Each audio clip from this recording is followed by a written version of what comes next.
Coming up on AI Haven't a Clue. Maybe he's just trolling Elon. You wouldn't put it past those two. Those two. AI drive-through fails. What could possibly go wrong?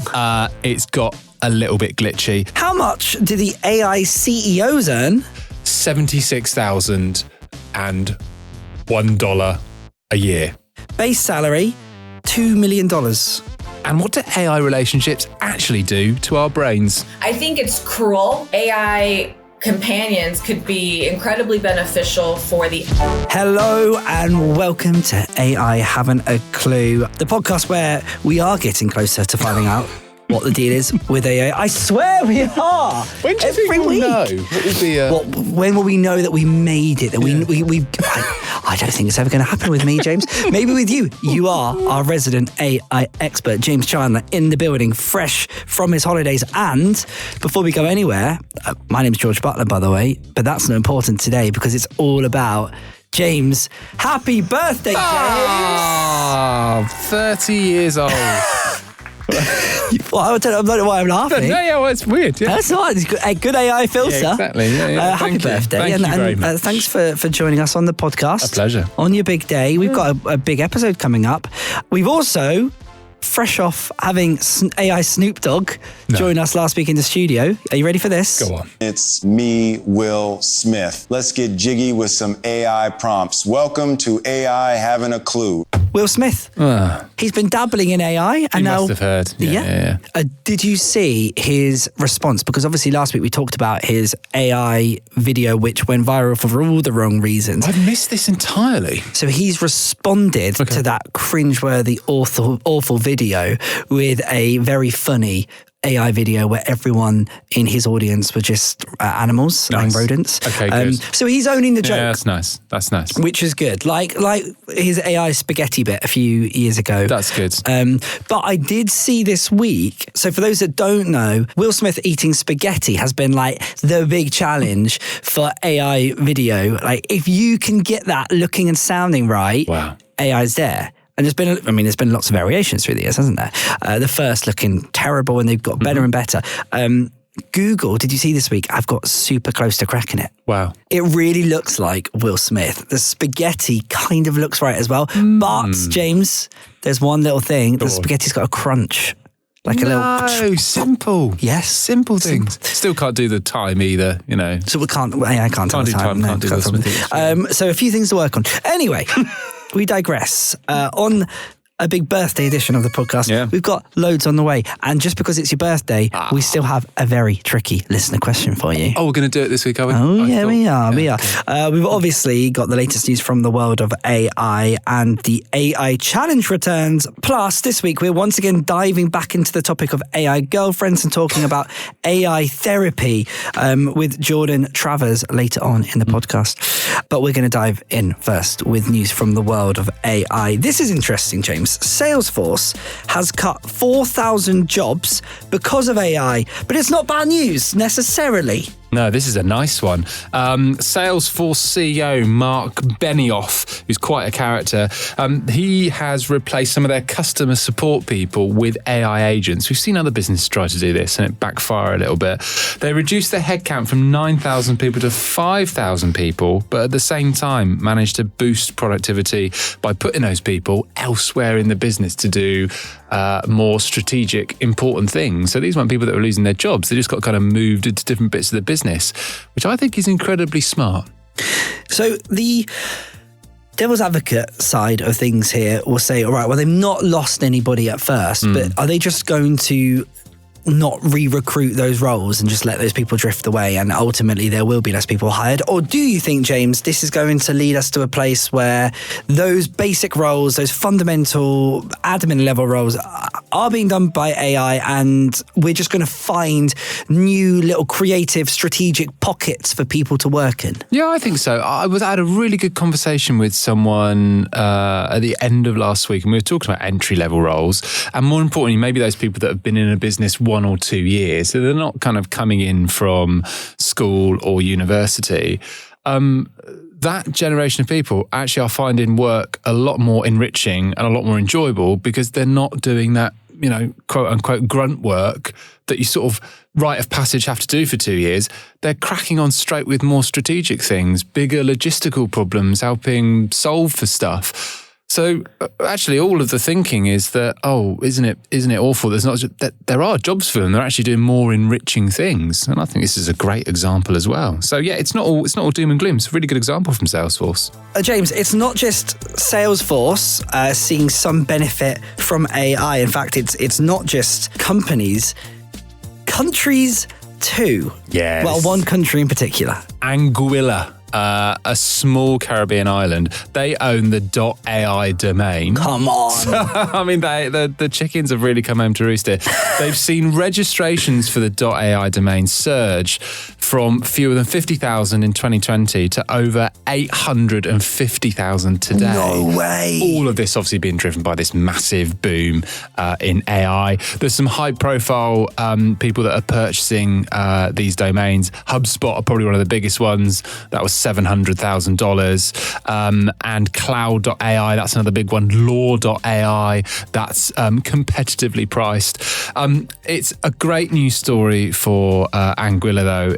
Last year, they earned $39 million from these domains.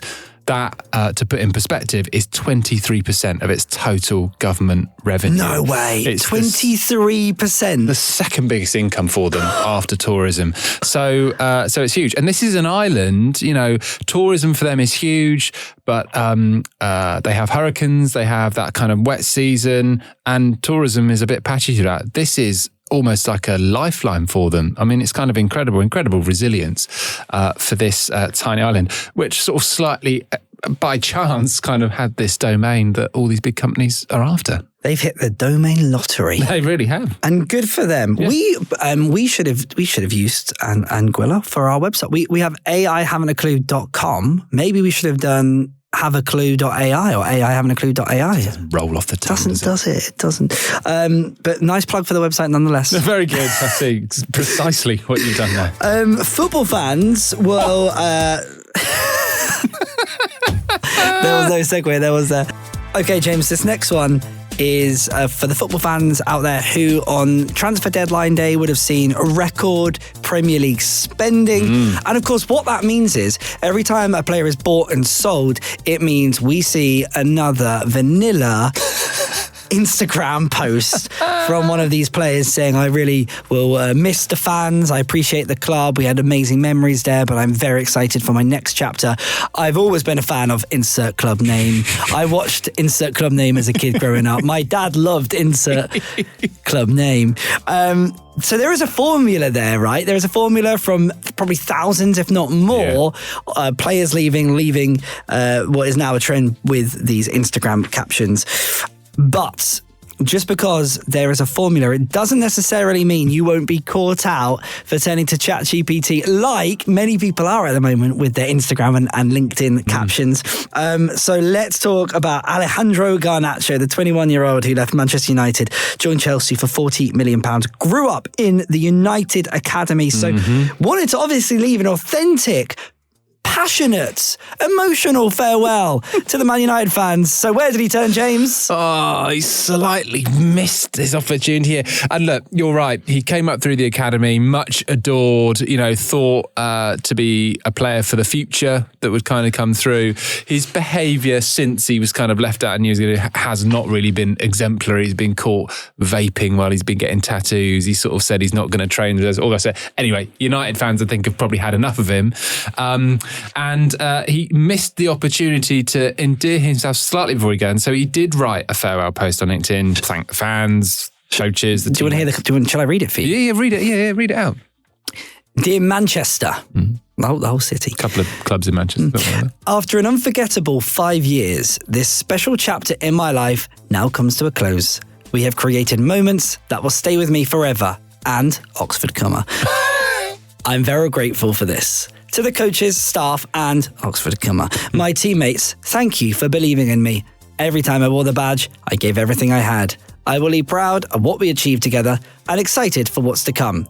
Wishing the club nothing but success for the future, while I look forward to giving my all in the next chapter of my career. Yeah, I mean, as you say, it's pretty vanilla anyway. The thing fans are really hacked off about is one fan took it, copy and paste, put it into one of these AI detectors. It was 97.3% likely to be AI generated. So what's the other 3%? That's 100% Gen AI, baby. The Manchester bit. But yeah, you're right. Oxford commas, M dashes all over the shop, highly inauthentic. And it's like, how much time does it take to even get your agent or a human to do something to endear yourself a little bit? But yeah, I mean, there's going to be more of these, a huge transfer, and more of them, I would imagine, will be under scrutiny. But yeah, you can pick up these AI detectors. They're used when we've talked about homework and things before. You can kind of bash it in there and it gets a sense for it. Someone did say to me, though, they're not kind of gospel. You have to be a bit careful with them. I put some of my own writing from various places in it, 0%. So definitely human, got all the nuances. Good. Because all the errors in there, that's the typos, yeah. Exactly. It's definitely human. But yeah, oh dear, Alejandro, yeah, sort of have another go. Maybe one day we will just spend the podcast trawling through LinkedIn and just seeing the obvious ChatGPT written ones and just putting into this thing and being like, this person will just name and shame them on the podcast. That'll be fun. I don't think we need a tool. I think our radars are pretty good on that. They're highly sensitive. Yeah. By the way, Garnacho definitely just calls it chat. Yeah, he definitely just put it. He was just turned to chat. Yeah. For that. Yeah, there's no GPT there with that man. And he's sort of got that haircut that the kids. He's got a chat haircut. He's got a chat haircut. Yeah. Now enough chats, James, because we have another news story to talk about. This is a brilliant and beautiful story about how AI can do some good. Which we don't always get these sorts of news stories. So tell us all. A guy called Lucas Horn, another 20-something man, this time from Nottinghamshire. When he was 17, he had this massive brain bleed, which meant he spent almost 4 months in a coma. Years after in recovery, he had to learn to walk, to talk again. During all of this process, when he was healing, physical expression was really, really tough for him. But writing was sort of his refuge, this thing he could go to. And he started writing lyrics as this sort of means of sort of self-therapy long before he could even start recording them. When he could finally start to record them, his voice, when he found his voice, didn't match how he think it kind of sounded in his head. And it was a bit flat, it was monotone, he couldn't really convey any emotion. AI comes along and brought all of that emotion back into his voice. He went on to be known as the BTO kid, BTO standing for Beat the Odds. And he had this standout song that he created with AI tools called AI Give Me a Voice. Not top marks for the title, I must say. And he's up for the award. Chat, didn't he? Exactly. And he's in the news. He's up for this award at the inaugural Future Sound Awards. And he's shortlisted from over 500 entries. So it's an amazing sort of comeback kid story that he's been able to not even write or do anything to this point of AI's enabled him to do this thing, this kind of democratization that maybe we've talked about before. This is a nice example of human creativity blended with AI technology, and a good one to embrace. Whilst clearly, James, a lovely example of AI, AI shouldn't necessarily always be embraced by everybody all the time, as the American fast food franchise Taco Bell discovered. Yeah, so Taco Bell have introduced voice AI to over 500 of their drive-thrus, and what they're trying to do is reduce mistakes and speed up orders. So this is kind of cost effectiveness, efficiency thing that a lot of people think AI will solve for. What could possibly go wrong? It's got a little bit glitchy. The biggest ones that a customer ordered to sort of see if he could break the system, 18,000 water cups. There's loads of drink orders that it's getting wrong. There's a bunch of complaints. There's that really, really awkward 2-second silence when you ask it something. It's what can I get for you today? And you tell it. And then there's that 2-second silence that has it heard me or not? And then it will come out with something else. The voice isn't particularly human. I mean, I think there's a role for probably Gayan Potter here or something, or someone else, Casey Logan, whoever it might be. She likes to work. Friend of the show. It's a bit of a disaster. Their chief digital and technology officer, Dane Matthews, has come out and he said that the rollout has been challenging and that maybe that's AI... corporate talk for an utter show. He's calling some big meetings this week. Maybe AI wasn't suitable for some of the drive-thrus. My favourite clip, and if we can find it, we should share it. someone drives up to the drive-thru. The drive-thru says, "What can I get for you today?" And the woman says, "Do you have anything that won't make me shit my pants?" There's this awkward 2-second pause, and then the AI goes, "Let me get a teammate member to help you." The woman just frantically doing up windows, just trying to drive away. You've gone to Taco Bell. You're in the wrong place there, I'm afraid.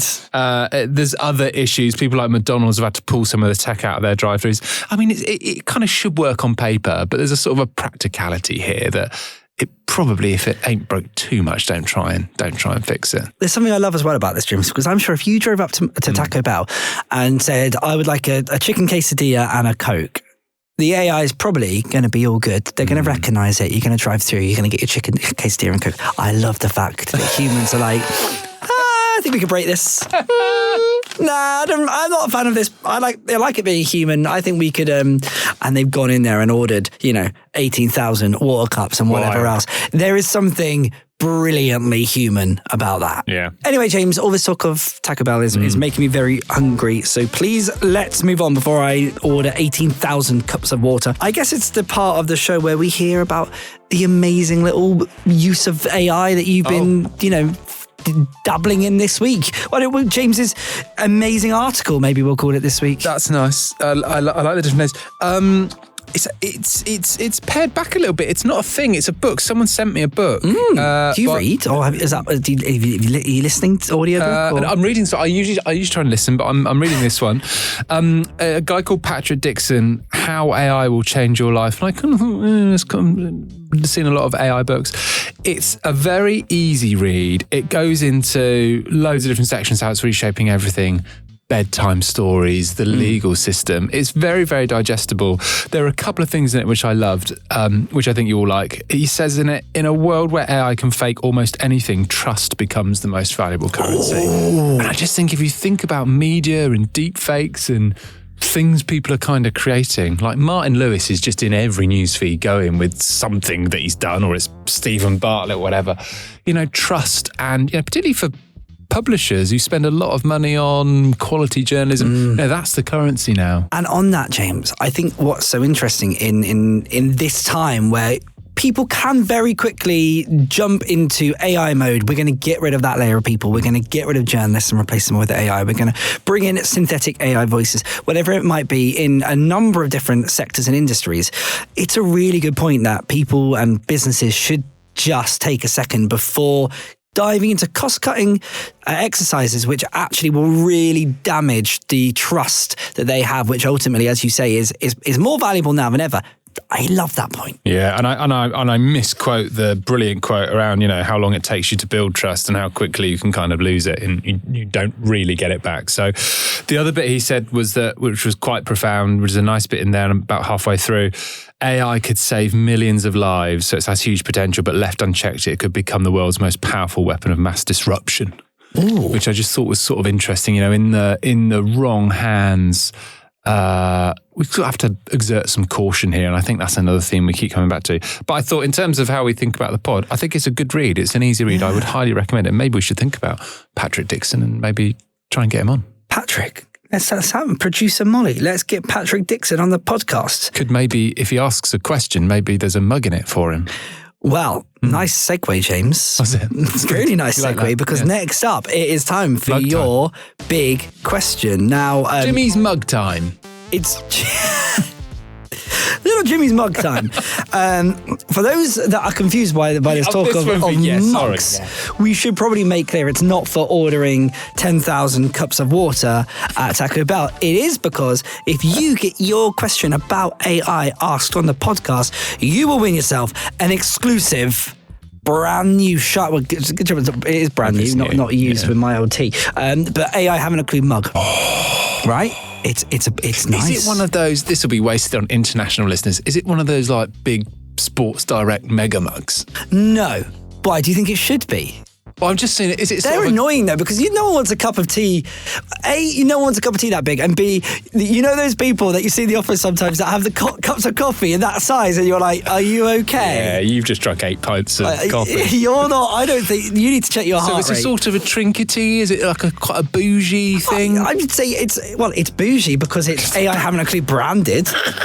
It's premium because of the association. Oh. The mark itself is pleasant. You know what, James? We'll get some photos posted, but if you get a question asked, you win it, and then you let us know what you give us your review of both James's answer to your question and the mug. Winner of said mug this week is Ellie, who asks, this is a good question, Ellie, thanks for asking this. Is it true Sam Altman's annual salary is less than the average head teacher? Head teacher. I read that somewhere as well, and that prompted me to go into slight research mode. So the rumor is that Sam Altman, as CEO and founder of OpenAI, earns $76,001 a year. £76,000 a year. About 60 grand in our money. So that's what I reckon. In the UK, head teachers can earn between about 60.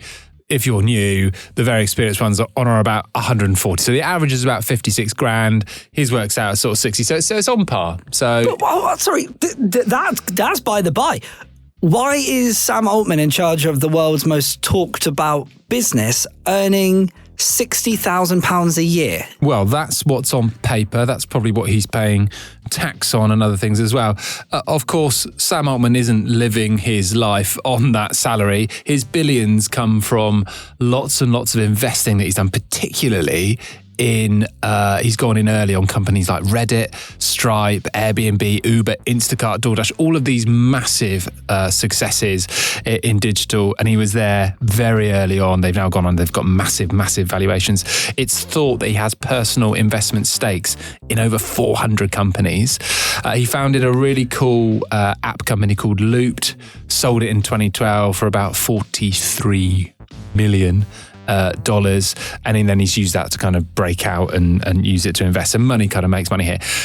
The sort of the net, and to get to the answer, Ellie, is yes, that's his salary. But depending on what you read and the angle that you take, it's thought that Sam Altman is actually worth somewhere between 1.2 and 3 billion, depending on which source you look at. So it's kind of chump change, the $76,000 that he takes. So interesting.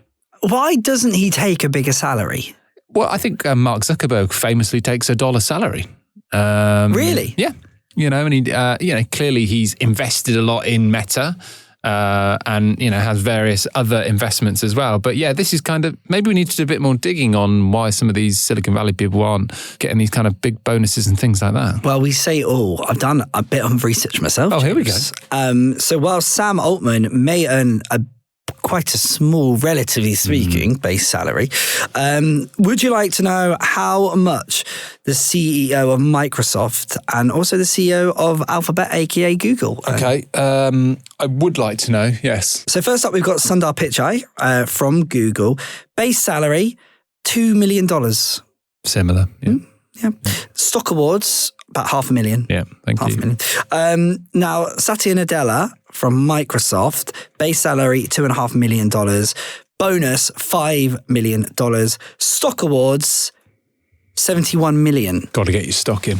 He's getting his world's stock most in. Valuable company. Yes, I'll have some stock in there, please. Thank you. So I guess the other thing we should touch upon, James, is OpenAI as a business. And we all talk, we talk about OpenAI every week on the podcast. ChatGPT is one of the most visited websites in the world at the moment and apps. OpenAI is not, as it stands, a profit-making business, and it doesn't look to be. It's not that it's just raising funds and raising its value.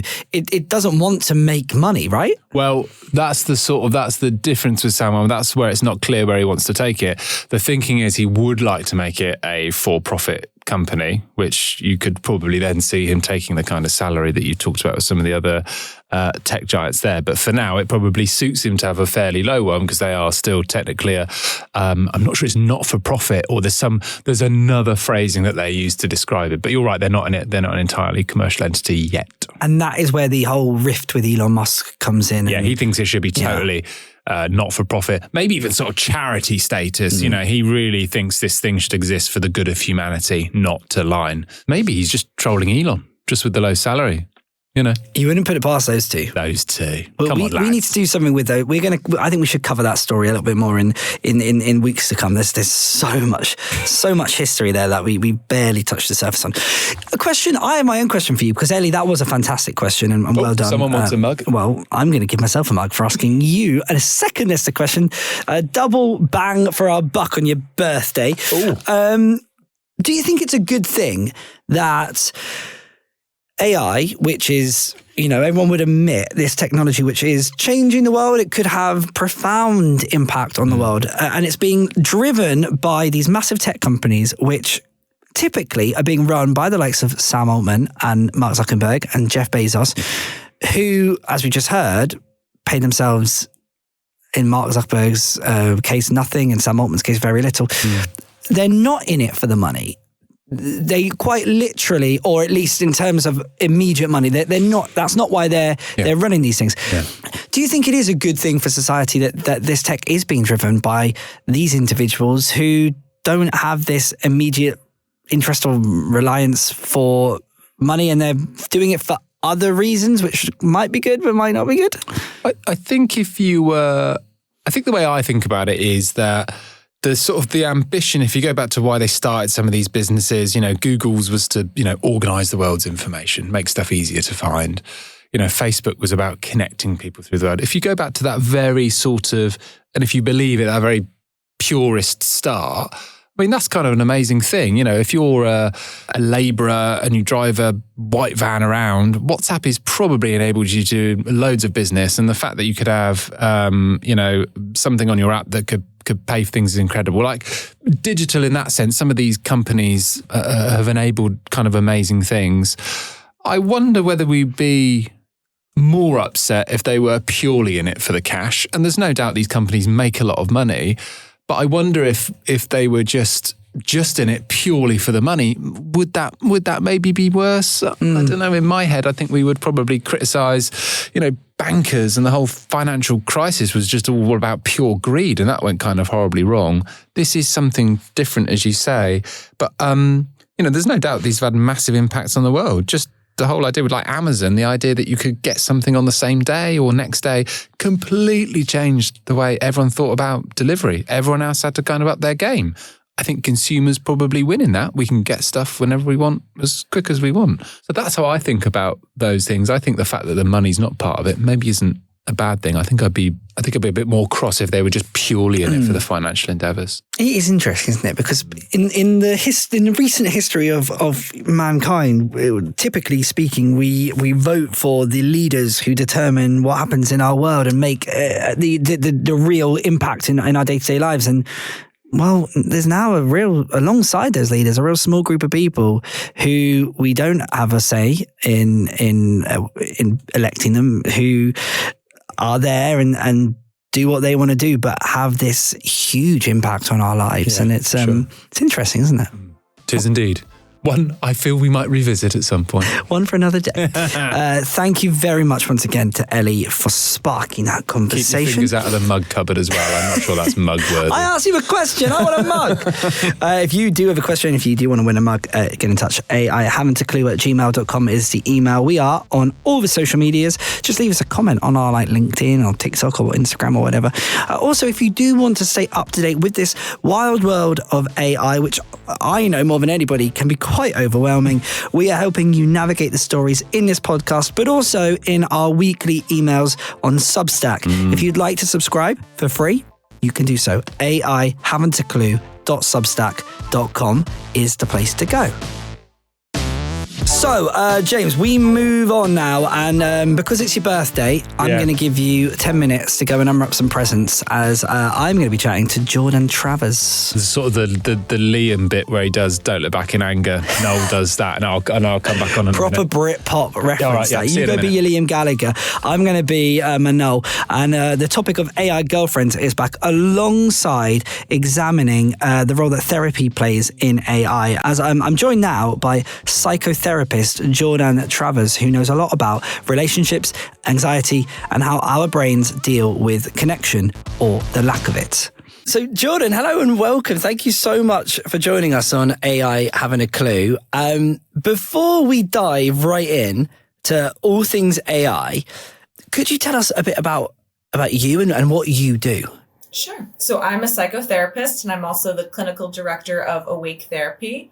I'm also a co-founder. It was a practice that both my husband and I started. And so we like to take research and apply it to people's lives and give science-backed, evidence-based tools, as well as providing direct therapy, but we use teletherapy as the platform and modality for our practice. We do quite often talk about the impact AI is having in the therapy space.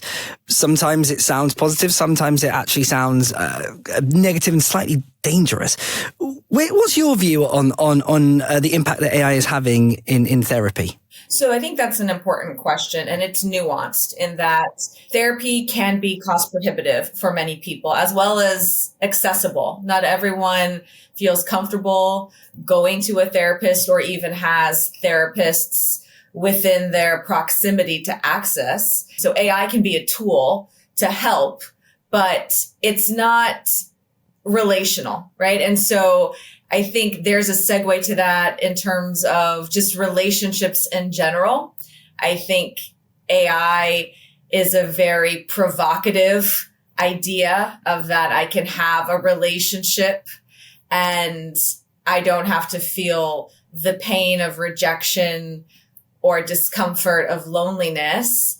And so it's my way to try to bypass those feelings and sensations I don't want to experience, but they are a part of the human experience, right? You are missing something that is a part of what makes us human, essentially. So I do think it can be used as a supplement. I think there are many or a variety of technologies that have and shown great supplemental use, but it's not an end all be all. Yeah, I think what you've just touched upon there is so interesting, and we talk about it a lot in all forms of AI. It seems when we speak to experts that everyone agrees there are big positives and big advancements that the technology can bring, but when you strip away all forms of humanity and human input, that's where the risks really lie. And obviously there are a lot of people out there, especially young people, turning to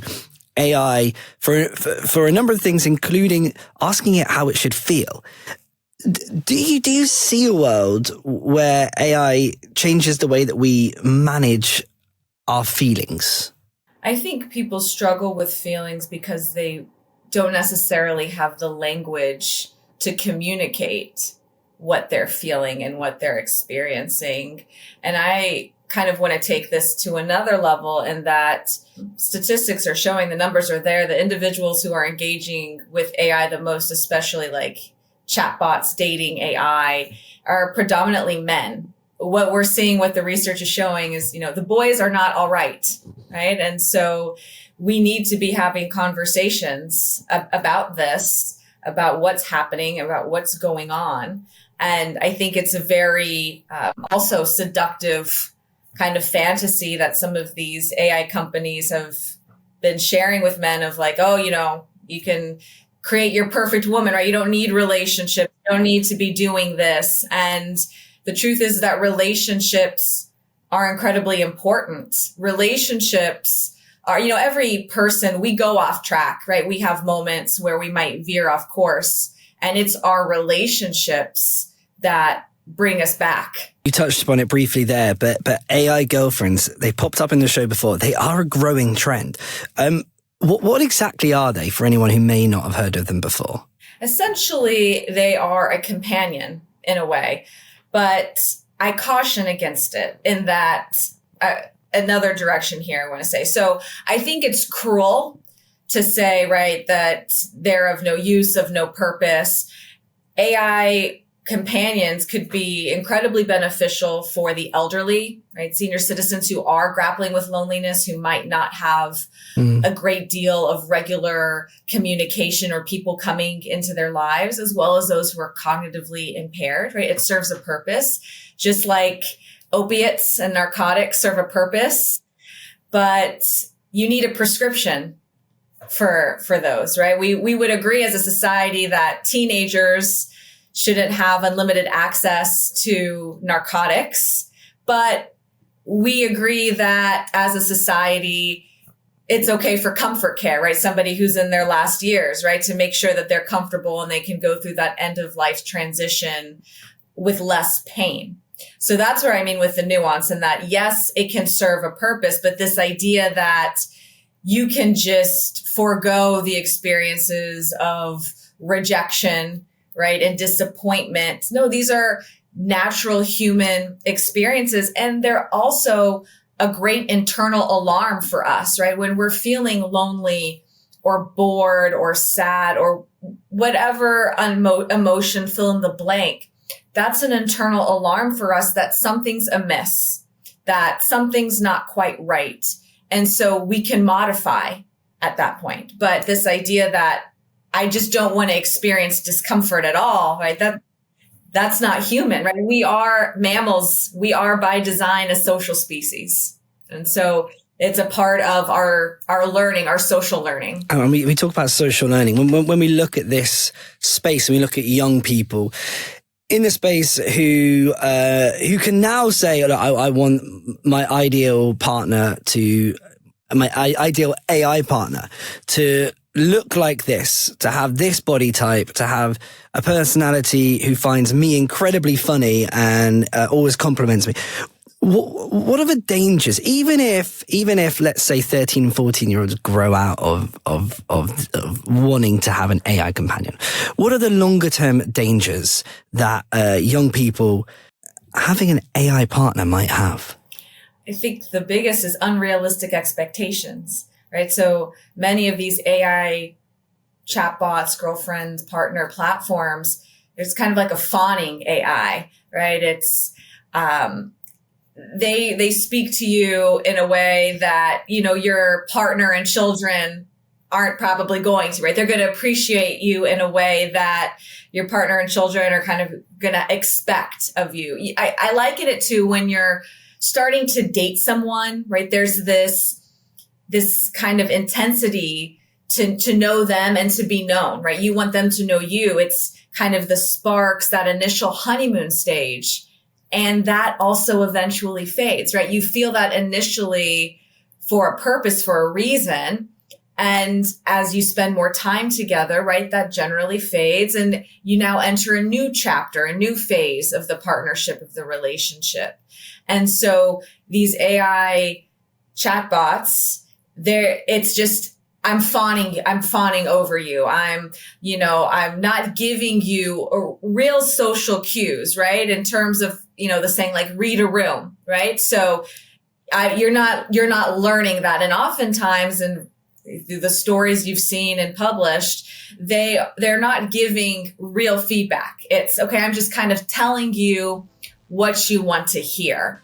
And you can't really learn that way either. Fantastic. Thank you so much for joining us on AI Having a Clue. Such an interesting lady, James.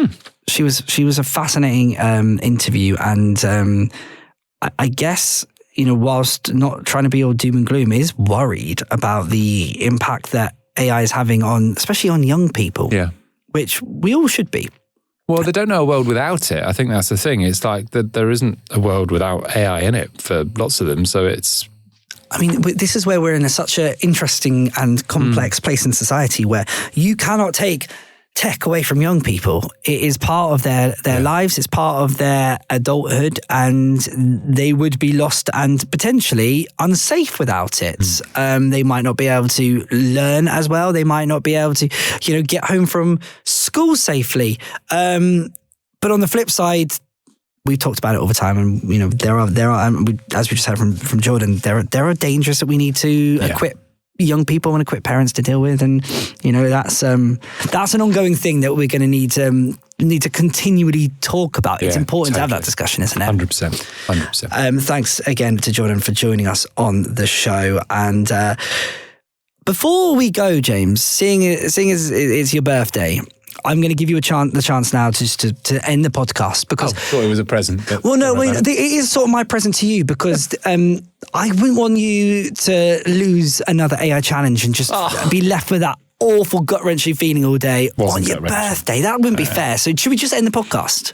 I wouldn't mind another stabbery do at it. You want to give it a go? Let's go. Are you sure? Yeah, I think I would have preferred a voucher just for next year. A voucher would be fine. To where? I almost said Debenhams. Why would I say that? Why would I say Debenhams? I could get you a voucher for Debenhams. I don't want no a problem. voucher for Debenhams. How about a mug? Got everything. A mug would be nice. Yeah, I'll wrap one up for you. Right, all right. You want to give it a go? Yes. Let's do it, because I'm currently one ahead in the AI challenge. I'm up 7 to your 6.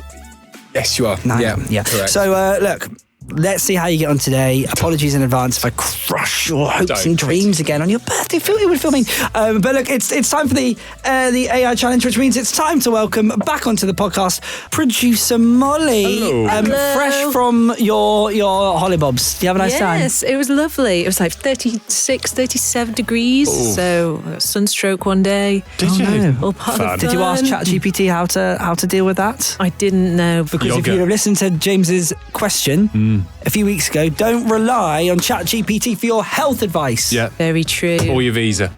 Nothing to do. Do your own holiday. Yes, do your own holiday. Been trapped. Feel rowly. Happy birthday. Thank you. Lovely. All right, enough pleasantries. It's fine to embellish my birthday. No one wants to hear it, James. We want to take you down. That's what the people want. That's what I want. So, Molly, please give us this week's AI challenge. Isn't he horrible to you?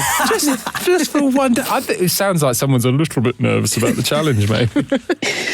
Okay, so this week's challenge is all around birthdays. Ooh, 'Cause it's somebody's special I see what you did day. there.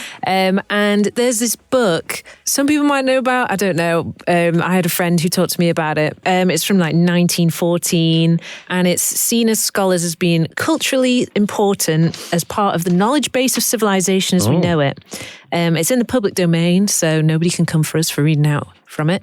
But it pretty much has every day of the year in it.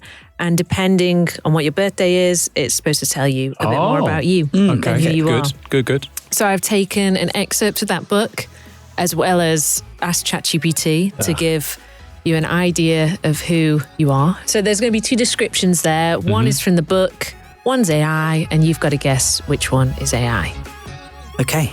Well, look, there's 2 weeks, James. Should we read like one at a time? Yeah, makes sense. You do your first, I do my first. We'll have a little chat and we'll get into it. Love it. You have an exceptionally good business head, and should make a great success. If you enter business for yourself and determine to work up gradually, you are exact and methodical, and you have a good memory for details. You are a hard worker, correct, and can carry on 3 or 4 different things at the same time. You are interested in intellectual pursuits. Is this an intellectual pursuit? Probably. Even in your reactions, and might take a great interest in chess and kindred games. You love nature, and every summer finds you at the seashore or in the mountains. You are a splendid judge of human nature and should marry fairly young, but only to one who understands you thoroughly. Interesting. What do you make of that? Got lost at chess and kindred games. You know, the bit about my brilliance feels sort of spot on. Yeah. It called you big-headed, didn't it? But I didn't. Oh no, sorry, good business head. I heard big-headed. Let's see this is my first one now. You have distinct literary and artistic talent. which should be given fuller sway. Listen, you hear that, guys? Unbelievable.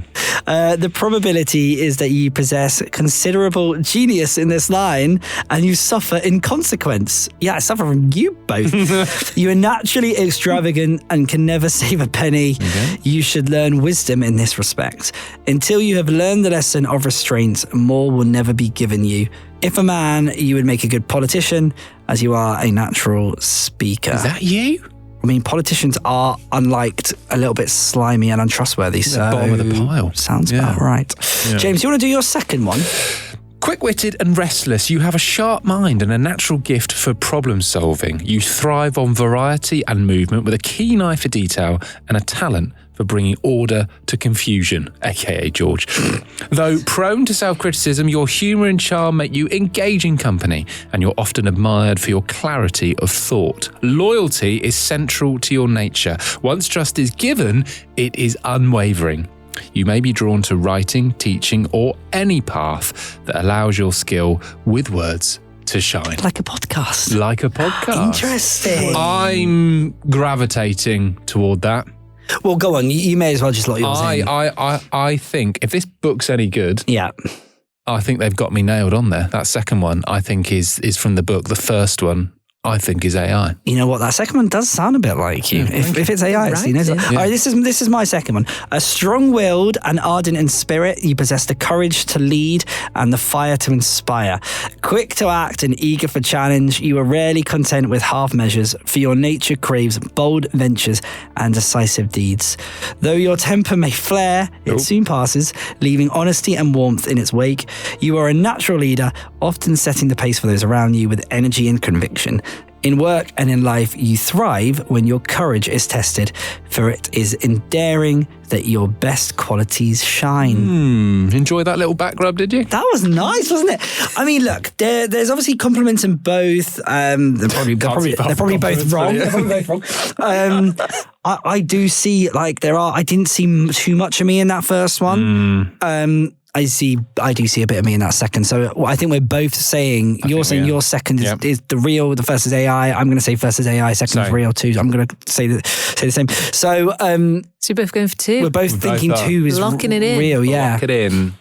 Two is AI. No! I guess. For both? Yeah, for both. For both of you. They got us. What did you put into AI to get that back? I just said, right, I guess it took something from astrology and, you know, what your star signs are, but I said write it in the style of that book. But I guess it does appease you more, doesn't it? Well, this is what I was about to say. That's what it's doing. AI gives you what you want to hear, and it's given us both example. what we want to hear, and we've both fallen for it. Tickled us. Oh, the egos. Fire to inspire. I quite like that. Wow. You should put that on your LinkedIn. Strong-willed and ardent in spirit, says ChatGPT. I'd endorse that for you. Quote unquote chat. Wow. That's interesting, isn't it? Ooh, so still 6-7. You're still one up. Yeah, Even okay. though you lost, you're still leading. Well, listen, my birthday gift to you is not robbing you a victory. Yeah. Are there birthday bonus points? Did we talk about that? I think I had a conversation with David. I think that's all we've got time for today. No, I was talking to David about it. I haven't a clue. And talking of David, a huge congratulations to David and to Emily for getting married. Woo! Come on. Yeah, a lot of AI haven't a clue mugs on show there at the wedding breakfast, I believe. That with QR codes today. Brilliant stuff. Also, thank you to Molly as well. That's all we got time for. If you do want to win a mug, ask James a question. aihaven'taclue@gmail.com is the place to go. Do subscribe to our Substack. Please also subscribe to this podcast and rate it. I know it sounds a little bit embarrassing to ask you to do that, but it helps us so much. Does. So we'd love it if you would do that and share it with a friend that you might think could learn something about AI. That is all we've got time for. So I will say goodbye. Thank you very much. And James, until next time, happy birthday and stay curious, peeps. Taco Bell! Great bell. We love Taco Bell. We're the greatest burrito bowls.